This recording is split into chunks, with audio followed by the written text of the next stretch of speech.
अस्सलाम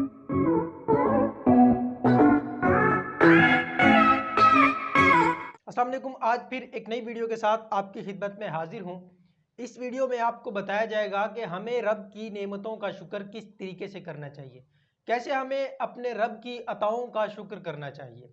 लेकिन इससे पहले आपसे छोटी सी गुजारिश है कि अगर अभी तक आपने हमारे चैनल को सब्सक्राइब नहीं किया तो हमारे चैनल को सब्सक्राइब कर लीजिए और बेल आइकन को क्लिक कर लीजिए ताकि नई आने वाली मोटिवेशनल वीडियोज़ आप तक बर वक्त पहुँच सकें। हमें अपने रब की नेमतों का कैसे शुक्र अदा करना चाहिए, ये बात आपको एक मिसाल से समझाता हूँ। एक शख्स के पास उसकी वालदा नाश्ता लेकर आई, बेहतरीन नाश्ता था। उस शख्स ने नाश्ता किया। नाश्ता करने के बाद वो ज़ोर से बोला, ए मेरे मालिक तेरा लाख लाख शुक्र है। उसकी वालदा ने सुना, कहा कि ये क्या किया बेटा तूने। तो बंदा कहने लगा कि मैंने अपने रब का शुक्र अदा किया बेहतरीन नाश्ते पर।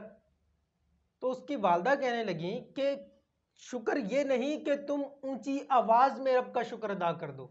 शुक्र तो ये है तुम्हें ये नाश्ता मिला, तुम बाहर देखते, मोहल्ले में देखते, अपने करीब देखते कोई ऐसा शख्स जो खाना ना खा सका हो, जिसने रात खाना ना खाया हो, जिसने सुबह नाश्ता ना किया हो, तुम उसके साथ ये नाश्ता शेयर करते। तुम ये नाश्ता शेयर करते तो हकीकी मानों में ये रब का शुक्र होता।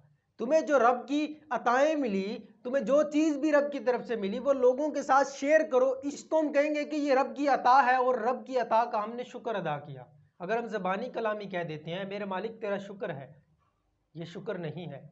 शुक्र तो वो है कि हम रब की दी हुई नेमतों को लोगों के साथ शेयर करें।